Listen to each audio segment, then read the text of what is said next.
juga lebih dari itu nanti masih ada puncaknya, bagaimana Allah akan memulihkan dunia. Ya. Jadi di dalam kebersamaan malam ini, Bible Read and Study kita, ya, kitab Wahyu, maka kita lihat dulu pengantar dari kitab Wahyu, yaitu judul dan salam. Wahyu 1 ayat 1 sampai 5. Inilah wahyu Yesus Kristus yang dikaruniakan Allah kepadanya.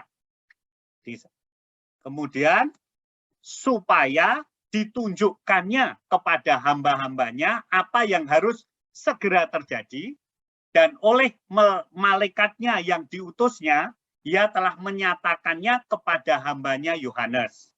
Yohanes telah bersaksi tentang firman Allah dan tentang kesaksian yang diberikan oleh Yesus Kristus, yaitu segala sesuatu yang telah dilihatnya. Berbahagialah ia yang membacakan dan mereka yang mendengarkan kata-kata nubuat ini dan yang menuruti apa yang ada tertulis di dalamnya, sebab waktunya sudah dekat. Lalu salam kepada ketujuh jemaat, dari Yohanes kepada ketujuh jemaat yang di Asia Kecil, kasih karunia dan damai sejahtera menyertai kamu, dari Dia yang ada, yang sudah ada, dan yang akan datang, dan dari ketujuh roh yang ada di hadapan tahtanya. Dan dari Yesus Kristus saksi yang setia, yang pertama bangkit dari antara orang mati, dan yang berkuasa atas raja-raja bumi ini. Bagi Dia yang mengasihi kita, dan yang telah melepaskan kita dari dosa kita oleh darahnya. Dan seterusnya. Jadi di bagian pembukaan kitab Wahyu, LAI memberi judul ayat 1 sampai 3 itu adalah judul. Jadi judul daripada kitab ini sebagaimana dikatakan di ayat 1, inilah Wahyu Yesus Kristus. Ini namanya kitab ini Wahyu dari judulnya. Lalu kemudian ayat 4 sampai 8 itu disampaikan salam kepada ketujuh jemaat. Nah, Bapak Ibu sekalian, dari perikop ini kita langsung bisa mencoba ya mengidentifikasi. Jadi kitab Wahyu ini secara jenis tulisan ini bentuk tulisannya apa? Nah, kalau kita pernah lihat kitab-kitab sebelumnya itu ada yang bentuk atau jenisnya tulisan surat, begitu ya. Ada yang jenis tulisan Injil. Ya, narasi. Ada yang jenis tulisannya sejarah, kisah para rasul. Itu di Perjanjian Baru. Lalu di Perjanjian Lama memang ada disebut kitab-kitab sejarah, kitab-kitab para nabi, ya. Lalu yang 5 kitab pertama, Kejadian, Keluaran, Imamat, Bilangan, Ulangan, itu disebut kitab Pentatuk, kitab Taurat. Jadi kita juga ada jenis tulisan kitab puisi seperti Mazmur, ya. Kitab hikmat seperti Amsal. Nah, itu namanya jenis tulisan.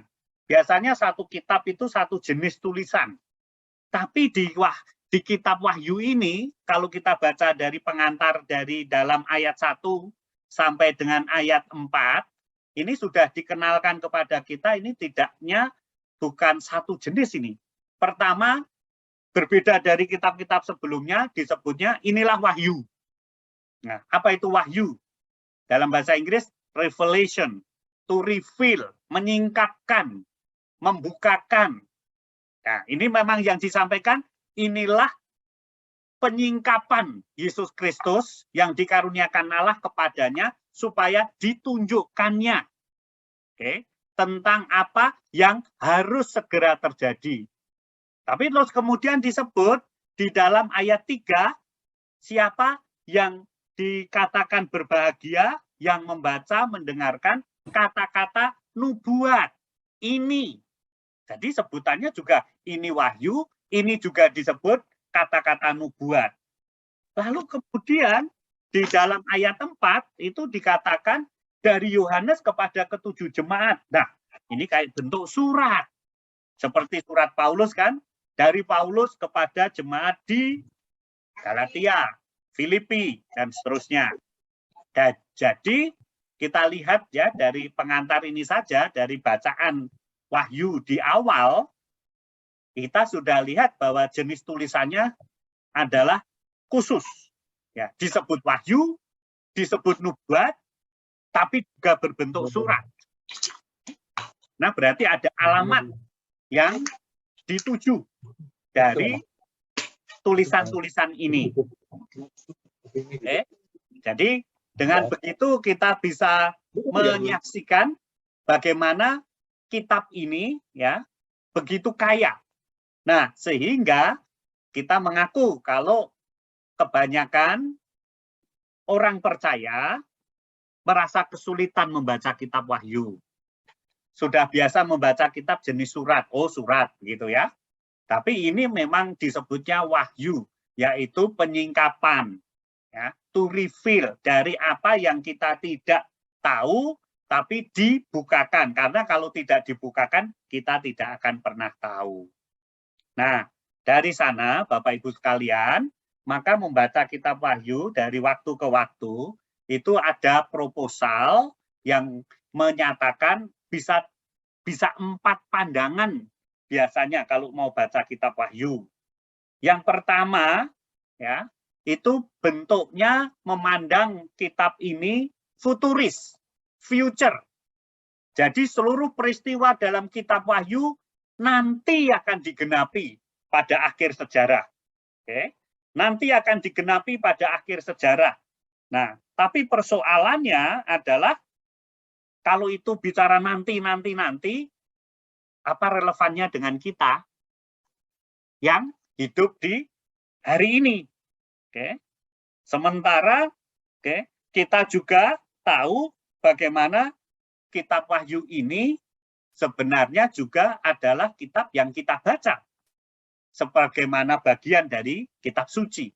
Tapi kalau yang dibicarakan ini seluruhnya adalah peristiwa yang akan datang, yang akan digenapi. So, buat kita apa? Lalu ada cara baca kebalikannya, historis, sejarah. Jadi membaca kitab Wahyu sebagai peristiwa yang terjadi dalam perjalanan zaman. Sejarah yang sudah terjadi ya. Tapi bukan hanya sejarah dulu, tetapi sejarah yang tiap kali terjadi, lalu dibaca kitab Wahyu, kita lihat dicocokkan dengan peristiwa saat itu. Maka jangan heran dulu menyebut, oh siapa antikristus? Oh antikristus ini adalah ini. Pada zamannya itu identifikasinya begitu. Ya, dulu apakah merujuk kepada satu bangsa tertentu atau satu tokoh tertentu? Nah, jadi tergantung ya pada zamannya penafsir itu. Nah, ini namanya baca kitab Wahyu dicocokkan dengan zamannya. Itu namanya historis. Tapi kemudian kita juga ada membaca jenis preteris. Preteris itu peristiwa di Wahyu dibaca sebagai penceritaan ulang dari peristiwa yang terjadi di zaman penulis Yohanes menuliskan kitab Wahyu. Jadi apa yang terjadi itu adalah sebenarnya berulang dari apa yang sudah pernah terjadi. Ya. Jadi melihatnya sekarang ini kalau itu sudah pernah terjadi begitu, ya contohnya angka 666. Nah, 3 kali ya, 666. Nah, itu kan tiap kali dibaca itu tergantung sekarang. Dulu seperti apa? Oh, itu dulu menunjuk kepada kaisar yang kejam, Nero. Ya kan? Nah, sekarang kalau itu dibaca lagi, diceritakan ulang lagi, ya, seperti itu, jadi apa yang sudah pernah terjadi. Nah, lagi-lagi pertanyaannya, itu relevansinya buat kita apa? Oke. Apakah berarti kitab Wahyu tidak bisa bicara tentang masa depan kalau begitu? Kalau hanya mengulang-ulang apa yang sudah terjadi. Oke. Itu baca secara preteris namanya. Oke. Kemudian ada yang dibacanya secara idealis. Jadi secara idealis. Idealis itu artinya membaca ya yang diharapkan terjadi seperti ini atau seperti gagasan atau idealnya. Oke. Jadi juga lihatnya simbolik, bahwa ini tidak seperti dalam sejarah atau peristiwa yang akan terjadi nanti runtutannya seperti ini, tetapi kita membaca Wahyu dengan melihat, memandangnya ini adalah simbolik. Yang sebenarnya gambar besarnya, bukan detailnya ya, itu adalah pertarungan antara kuasa Allah melawan kuasa si jahat. Jadi itu yang terjadi sepanjang sejarah. Dari waktu ke waktu, ini adalah satu pernyataan simbolik pertarungan antara kuasa Allah melawan kuasa si jahat. Jadi kita lihat ya, itu yang menjadi pokok besarnya. Oke. Berikutnya, dalam pandangan idealis ini, jelas berarti ya di dalam bacaan atau tafsir kita, ya kita menganut yang bagian tafsir ini, bukan futuris, bukan preteris, ya, tapi idealis. Ya. Jadi kalau membaca kitab Wahyu khususnya mulai pasal 4, karena kalau pasal 1 sampai 3 itu ada sejarahnya, ya, di mana di bagiannya itu kita lihat sejarah ketika disampaikan, ya, yaitu ada gereja-gereja, kan 7 gereja yang disebut, ya. Jadi kalau kita baca maka kita tahu, ya, ini berakar pada sejarah. Pasal 1 sampai 3 kalau Bapak Ibu membaca, ya tadi C. Ellis sudah membaca sampai pasal 5, ya, menyebut. Nah, kalau baca pasal 1, 2, 3, ini kan jelas sekali bicara mengenai kepada jemaat, ya, di Efesus, itu judulnya. Kepada jemaat di Smyrna, kepada jemaat di, nah itu sampai 7 jemaat. Jadi memang ya kalau kita lihat dari pasal 1 sampai dengan pasal 3 itu adalah peristiwa sejarah.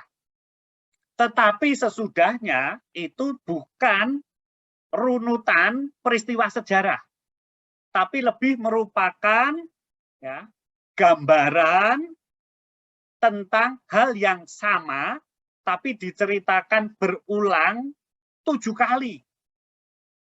Jadi kalau kita lihat perumpamaan Tuhan Yesus di dalam Lukas 15, itu kan tentang peristiwa-peristiwa yang hilang. Oke. Dari dirham yang hilang, domba yang hilang, lalu kemudian anak yang hilang, ya kan? Jadi berulang-ulang, tapi sebenarnya message-nya sama. Oke, bagaimana terjadi sukacita kalau yang hilang itu ditemukan. Namun untuk memberikan gambaran yang kuat, ya, diumpamakan itu seperti dirham yang hilang, seperti domba yang hilang, lalu seperti anak yang hilang. Demikian juga Matius 13 ya, itu hal kerajaan surga seperti, lalu hal kerajaan surga seperti berulang-ulang. Tapi tetap juga perumpamaan-perumpamaan itu menjelaskan ya satu poin yang penting, tapi sampai ditegaskan berulang.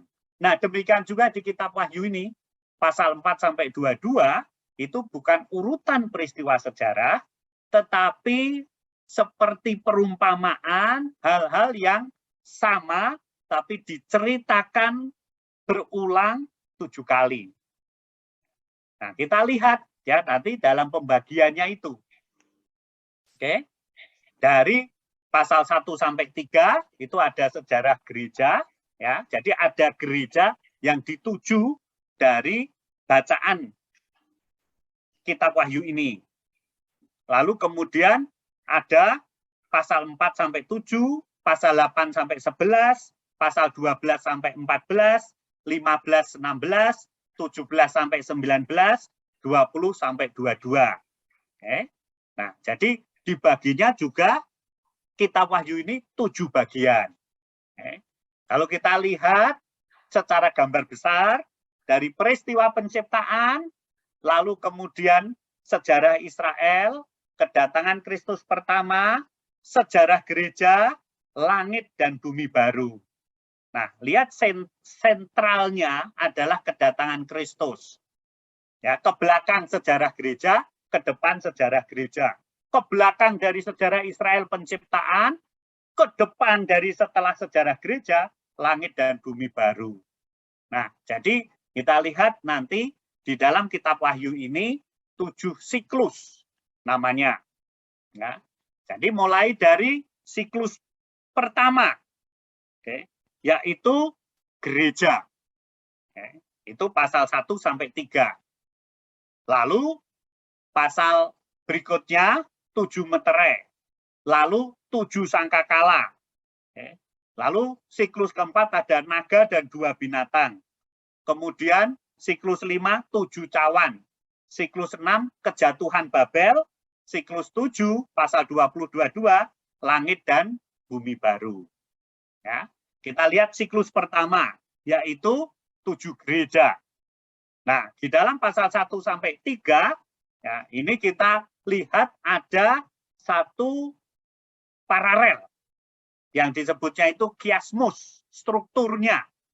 Ya, A, B, C, B, A. Ya.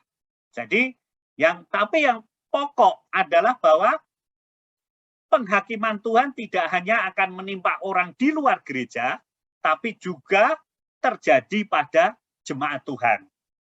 Kalau kita lihat membaca ya pasal 1 sampai 3 kitab Wahyu, itu bagaimana gereja-gereja Tuhan dipuji, tapi juga kemudian juga dicela.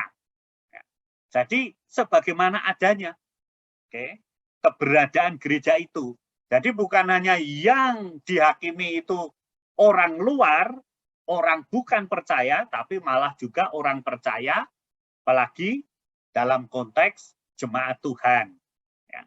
Jadi kita lihat itu kalau sudah pernah studi khusus, pasal 1 sampai 3, ya, mulai dari pasal 2, ayat 1 sampai 7, itu ada kepada jemaat Efesus.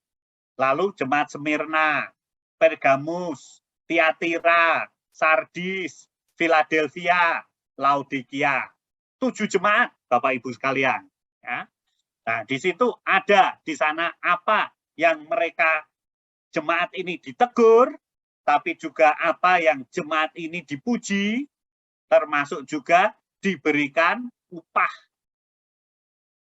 Kalau mereka bisa mengatasi keadaan mereka. Kalau mereka disebut barang siapa yang menang, akan diberi, akan dikaruniakan. Nah, jadi kalau bagaimana mungkin dibilang menang kalau tidak ada pertandingan. Nah, memang jemaat yang ada, 7 jemaat ini dalam pergumulan, ya, dalam tantangan. Diakui latar belakang dari kitab Wahyu penulisannya ketika Yohanes berada di Pulau Patmos itu juga bukan dalam rangka survei, apalagi ya piknik. Dalam sejarah disebut bahwa Yohanes berada di Pulau Patmos karena dalam pengasingan atau disebutnya dibuang di Pulau Patmos. Nah, jadi juga Yohanes sendiri merasakan adanya aniaya. Demikian juga jemaat-jemaat yang ada. Karena kitab Wahyu ini bisa dalam penulisannya, itu dirujuk awal ketika masa pemerintahan Kaisar Nero yang kejam kepada orang-orang Kristen awal. Juga di akhir itu ada Kaisar Domitian, juga yang sangat keras. Jadi mereka dalam kondisi aniaya. Mereka juga di dalam tantangan ajaran sesat. Iman mereka juga sedang dipertaruhkan. Nah, itu sebabnya ini bisa kita lihat dari mana? Kalau Bapak Ibu baca pasal 1, tadi dari pengantar ini, ya, penglihatan ini Yohanes di Patmos, lalu kemudian tuliskan kepada malaikat di jemaat Efesus. Nah, lalu apa yang terjadi di situ? Oke, kita bisa lihat. poinnya itu yang disebut di situ good poinnya. Waduh, kamu jemaat yang sabar menderita. Berarti memang mereka dalam penderitaan, tapi kuat, begitu ya.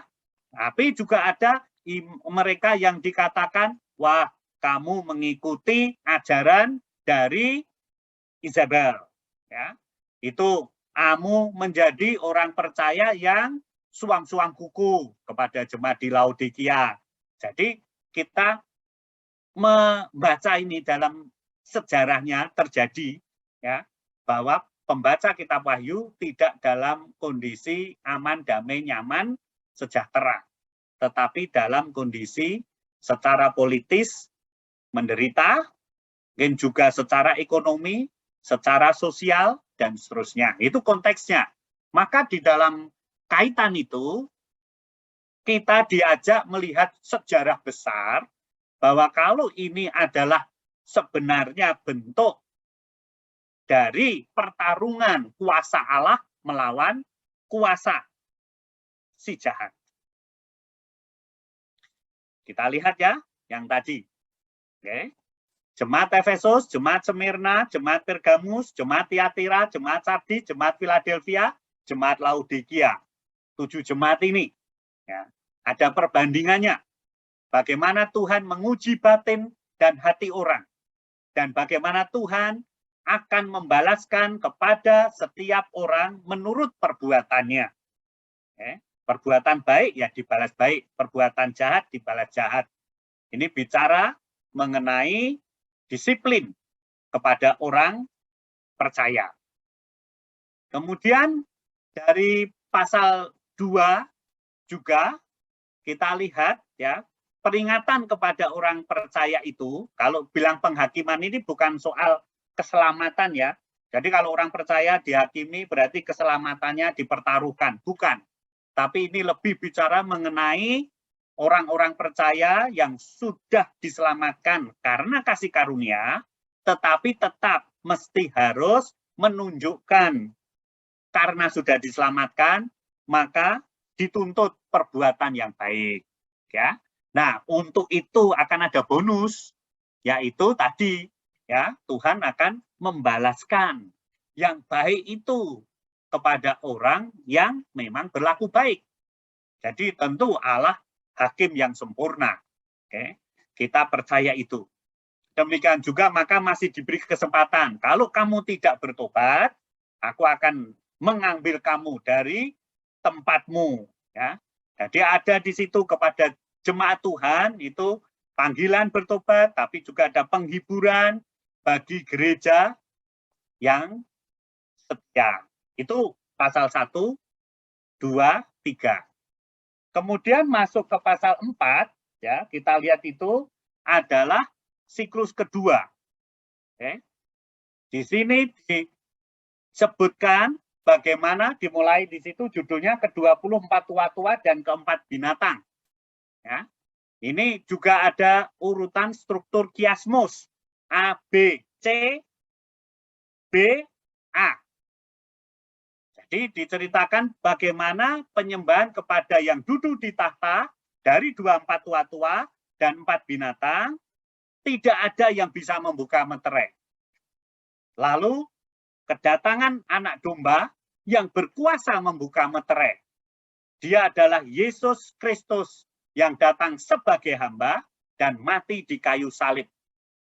Maka dikenakan anak domba membuka 6 meterai pertama. Lalu penyembahan diberikan kepada yang duduk di tahta, yakni anak domba. Jadi kita lihat ya bagaimana ditunjukkan.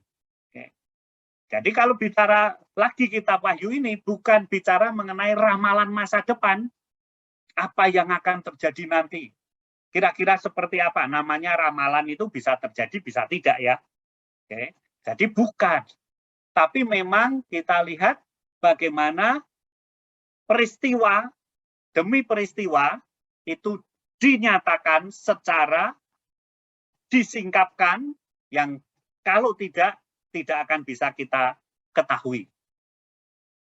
Kita lihat dari tadi penciptaan, masa Israel, kedatangan Kristus pertama, lalu masa gereja, langit dan bumi baru.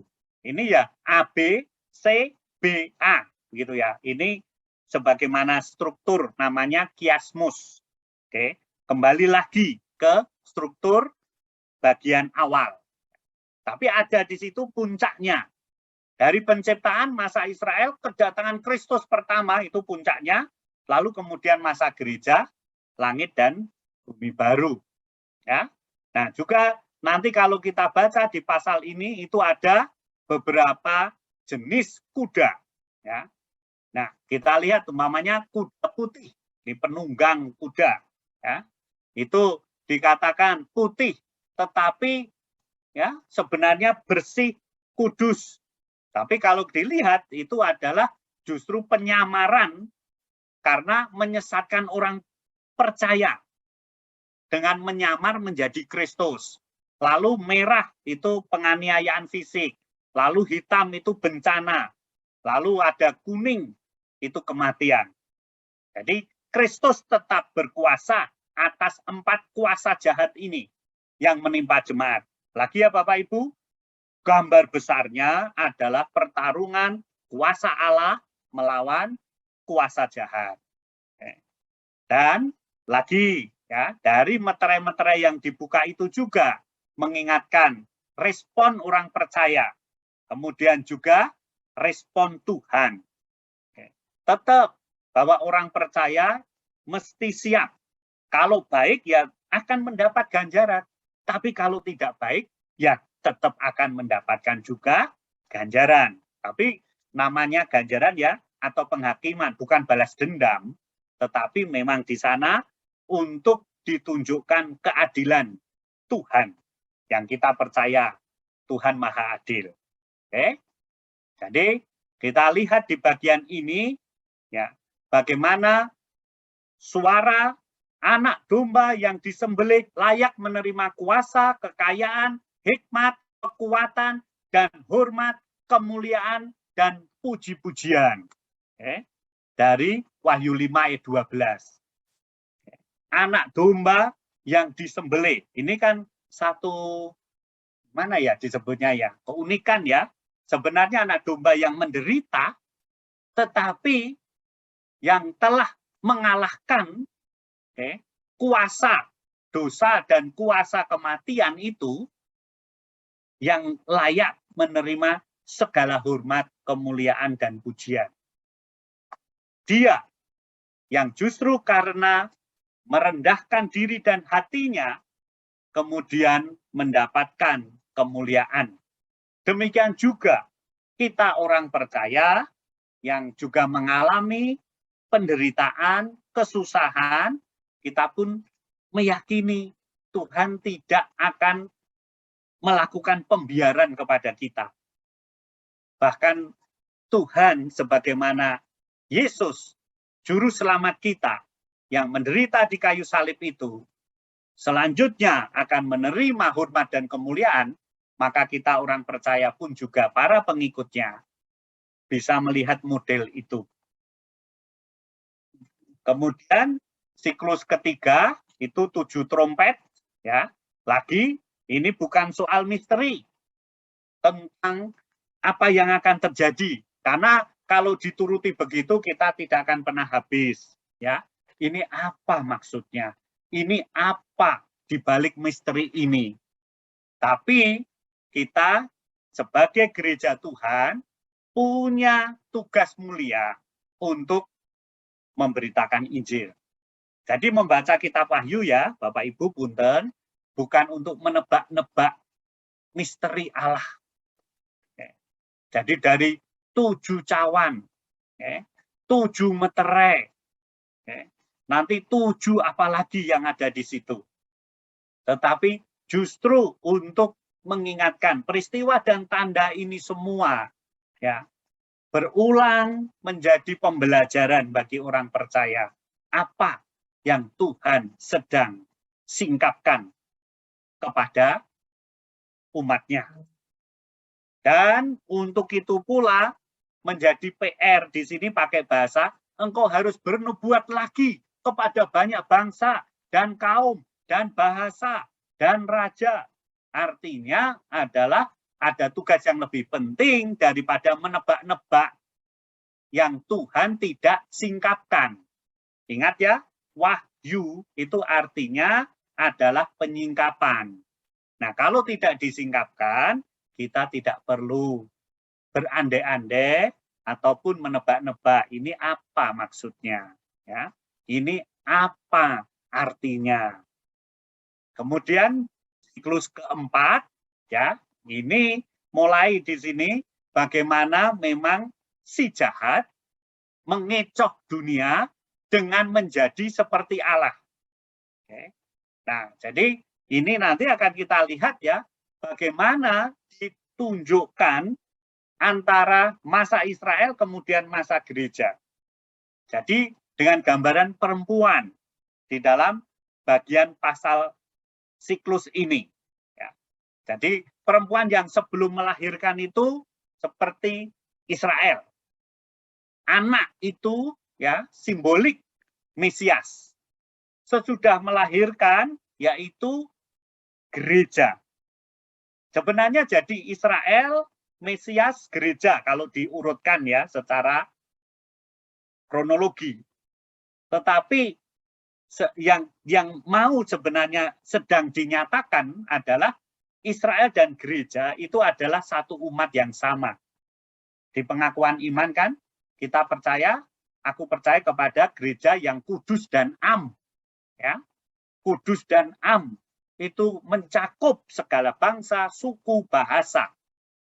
Jadi dengan melihat bagaimana karya Mesias, ya dari dulu Israel dipilih sebagai bangsa pilihan, tetapi juga orang percaya di dalam Yesus juga disebut kamulah bangsa yang terpilih.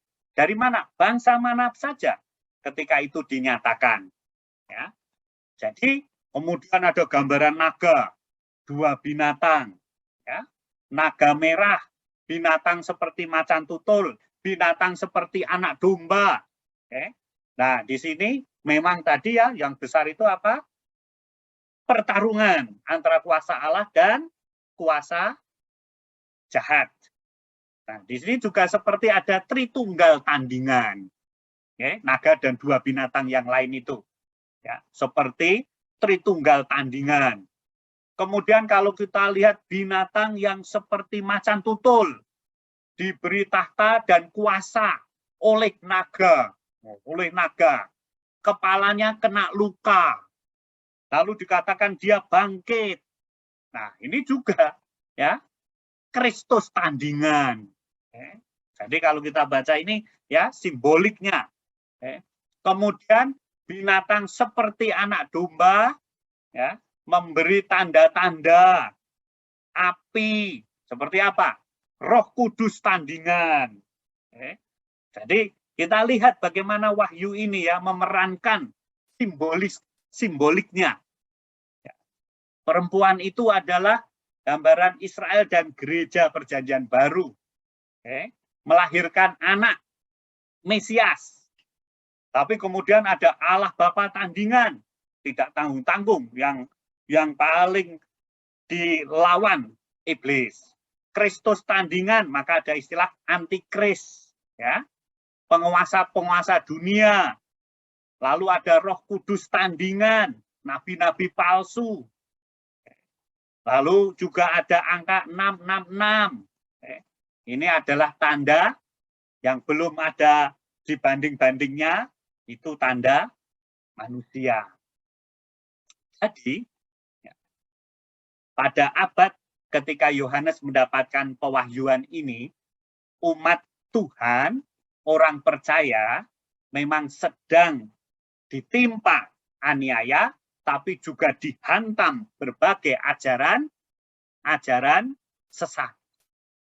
Jadi yang penting di sini diungkapkan ketekunan orang-orang kudus, ya, perseverance of the saint. Itu yang menjadi salah satu juga andalan kan doktrin ya. Bagaimana orang-orang percaya itu mesti bertahan, tabah, mengikuti perintah Tuhan, dan tetap memelihara iman kepada Tuhan Yesus. Memang akan banyak ajaran datang pergi silih berganti, tetapi tetap jangan sampai kita disesatkan. Kita harus memelihara iman yang benar. Nah, bagaimana itu? Ya, kembali bagaimana kita juga mesti mengenali yang asli supaya kita bisa menandai yang palsu. Itulah dorongan saya sangat bersyukur ya mendengar G.I. Hollis tekun sekali ya, belajar firman yang dinyatakan seperti di dalam perjalanan membaca kitab-kitab baik perjanjian lama, perjanjian baru sebagai bentuk studi. Nah, ini adalah makin untuk memperdalam pengertian kita supaya kita langsung nanti bisa waktunya diperhadapkan dengan ini benar apa enggak ajaran ini. Kita sudah punya dasar yang kuat. Kita ke siklus kelima.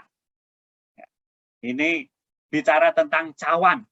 Bagaimana kehadiran Allah selalu terjadi tiba-tiba di luar ekspektasi. Ya. Kalau kita lihat kedatangan Kristus memang sudah dijanjikan, sudah dinubuatkan, akan datang, Mesias akan datang, tetapi tidak diberikan tanggal. Artinya kapan datangnya itu secara pasti. Itulah anugerah. Bahwa kemudian ketika genap waktunya, Allah mengutus putranya lahir di dalam diri Yesus dari seorang perawan Maria. Nah, itu kita bisa baca ya, konfirmasi dari kitab Perjanjian Baru.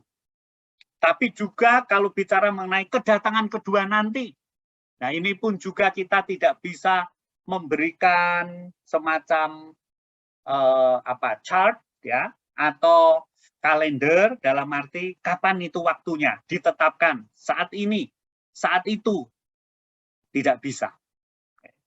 Jadi kita lihat bagaimana seperti yang tadi disampaikan ya siklus 3 dan 5 antara sangkakala dan cawan ya ini juga memang paralel terhadap bumi, terhadap laut ya, terhadap sungai, mata air. Nanti Bapak Ibu banding ya, baca berkesempatan lanjutkan Wahyu 8, 9, 10, 11 dan Wahyu 15, 16.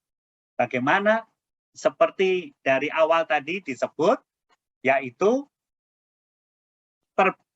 pernyataan message yang sama tetapi dengan pengulangan untuk mempertegas message tersebut. Wahyu 16 ayat 15, lihat aku datang seperti pencuri. Berbahagialah dia yang berjaga-jaga, yang memperhatikan pakaiannya supaya jangan berjalan dengan telanjang. Jadi juga artinya kita tidak tahu kapan itu akan datang. Gambarannya seperti pencuri. Kan nggak ada ya yang pencuri sounding. Saya nanti malam akan datang ke rumah dan mencuri. Tidak. Tapi disinilah PR-nya, jaga-jaga ya. Kita tidak tahu kapan itu akan datang. Demikian juga kehadiran Allah di luar ekspektasi, di luar perhitungan waktu kita. Nah, tetapi yang penting tetap anytime, apakah kita siap menyambut kedatangannya. Kemudian siklus ke-6, ya, sebagaimana ada Allah Tritunggal tandingan, ada gereja tandingan, yaitu gereja palsu. Demikian pula ya gambaran yang ada tentang antikris, nabi palsu, Babel. Nah, Babel ini dikontraskan dengan pengantin anak domba. Kita akan digambarkan gereja Tuhan itu sebagai pengantin wanita. Kristus, kepala gereja, dia adalah mempelai pria. Jadi di dalam kitab Wahyu ini juga kita ada maka gambaran perkawinan anak domba. Pengantinnya telah siap, dikaruniakan supaya memakai kain lenan halus yang berkilau putih bersih.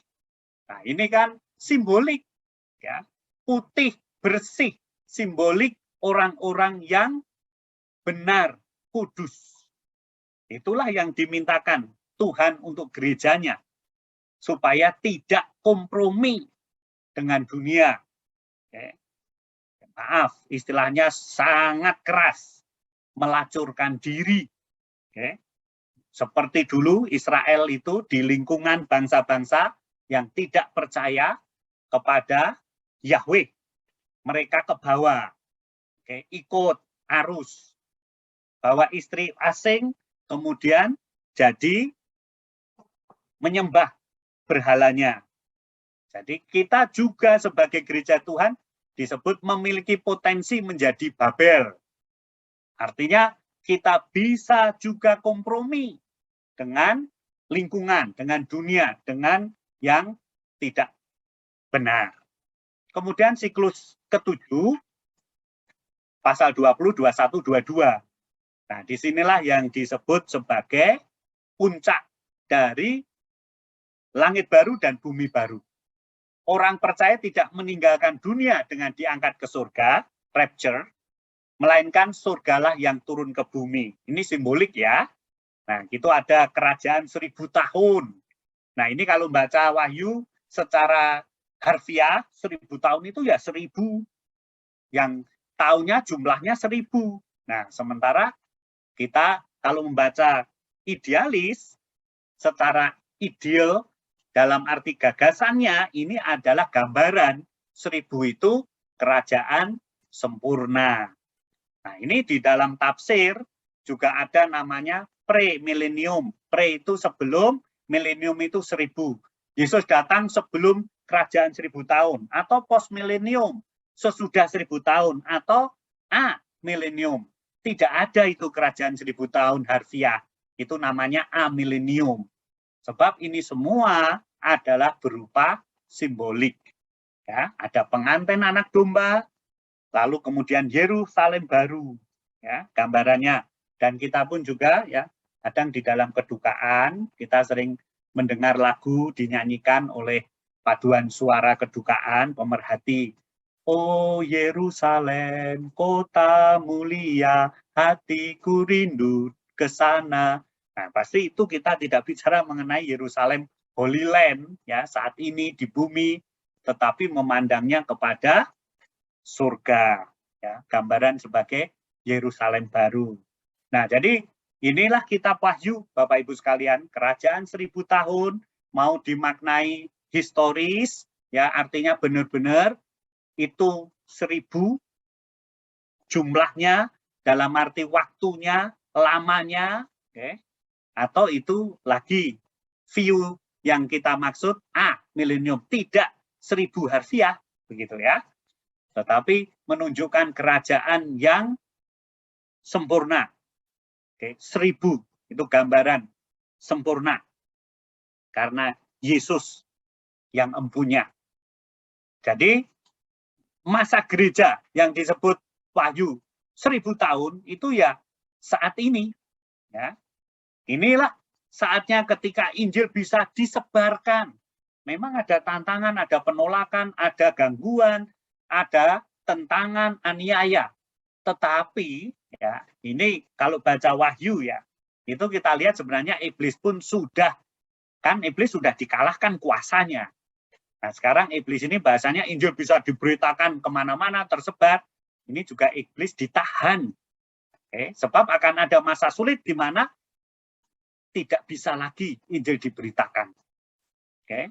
Nah sehingga gambarannya iblis diikat, ini mumpung iblis diikat, kita bergerak untuk memberitakan Injil.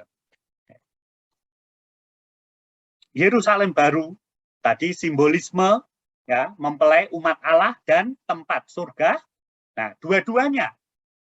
Karena gimana pun datanglah kerajaanmu di bumi seperti di surga. Itu kan doanya ya. Jadi yang tadi dikatakan surga turun ke bumi. Datanglah kerajaanmu. Jadi seluruh dunia ini kiranya bisa menjadi tanda petik gereja. Ya, di mana Allah hadir, Allah meraja, Allah yang berdaulat berkuasa. nanti kedatangan Tuhan Yesus kedua kali. Nah, inilah yang segala lutut bertelut, lidah mengaku Yesus adalah Tuhan. Sebab kalau kita baca nanti di kitab Wahyu, Yerusalem baru di sini dengan ukuran, ya. Nah, ini kan menyatakan lebih besar 1000 kalinya. Nah, itu memang simbol, ya.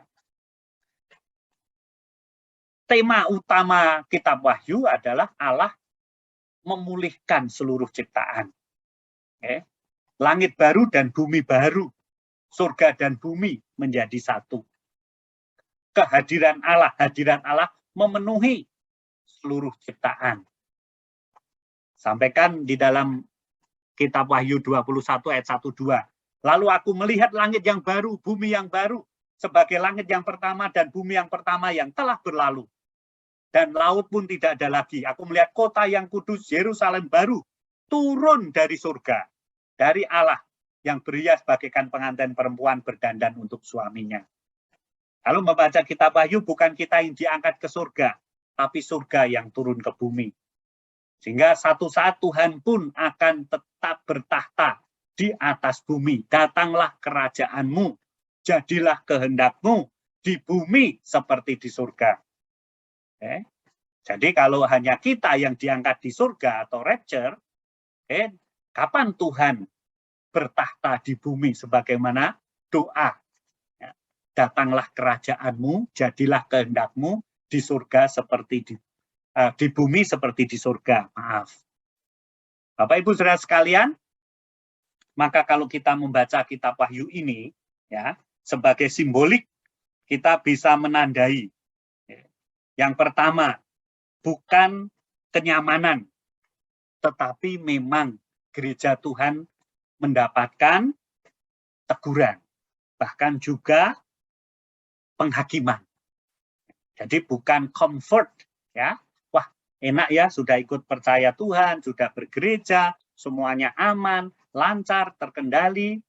Nah, ada waktunya kita mendapatkan sebagai umat Tuhan juga teguran. Bukan kemegahan, tapi penderitaan. Bukan misteri. Lagi-lagi ya, wah ini misteri. Di balik ini ada apa? Ini maksudnya kemana? Ini apakah berarti itu? Dan seterusnya. Bukan. Tetapi pemberitaan Injil. Nah, kemudian kita lihat, bukan monster dari laut, dari mana, tapi itu menunjukkan ya, simbol Allah tandingan. Bukan bencana, tetapi kehadiran Allah. Kalau kita lihat ya, di mana-mana terjadi kelaparan, ke ini, ke itu. Nah, kita mau meyakini apapun yang terjadi, ya, itu tetap Allah itu hadir dan berkuasa bertahta. Terus kalau dilihat, wah ini mah organisasi rahasia. Bukan. Banyak rahasia di situ. Bukan. Tetapi itu menunjukkan gereja dengan berbagai tantangan dan gereja yang bisa dikenali sebagai gereja yang tidak sejati, ya, atau palsu. Jadi dalam kitab Wahyu kita disingkapkan, bagaimana surga itu turun ke bumi, ya, bagaimana hadirat Allah itu menguasai. Di tengah realita peperangan antara kuasa Allah dan kuasa jahat, nah di sanalah kita mendapatkan diri kita untuk diundang bertanggung jawab atas segala perbuatan kita. Diajaklah kita untuk setia menghadapi berbagai derita, aniaya, berdiri teguh, berjaga-jaga, tidak kompromi, tetapi justru mengaminkan datanglah kerajaanmu, menghadirkan kerajaan Tuhan di bumi. Bapak Ibu sekalian, saya memakai bahan presentasi malam ini dari bahan yang pernah dipresentasikan rekan penginjil Devina, pada waktu pembinaan Biblika waktu pandemi mulai, ya, kita ada pembinaan biblika dari berbagai kumpulan kitab-kitab, ya, kita kelompokkan kitab Injil, kitab sejarah, kitab surat-surat, kitab Wahyu. Nah, waktu itu penginjil Devina mempresentasikan, ya, bahan yang saya sharingkan malam ini. Dengan terus membaca dan menyimak dari kitab Wahyu ini, maka kita bisa menandai, ya, kalau kita membaca Wahyu, kita juga ada prinsip yang kita pegang. Lagi, ya, inilah gambaran besar dari pergumulan, bahkan pertarungan antara kuasa Allah melawan kuasa jahat. Ya. Jadi saya berhutang kepada penginjil Devina yang telah mempresentasikan bahan ini, dan kita boleh bersama belajar dari bahan ini.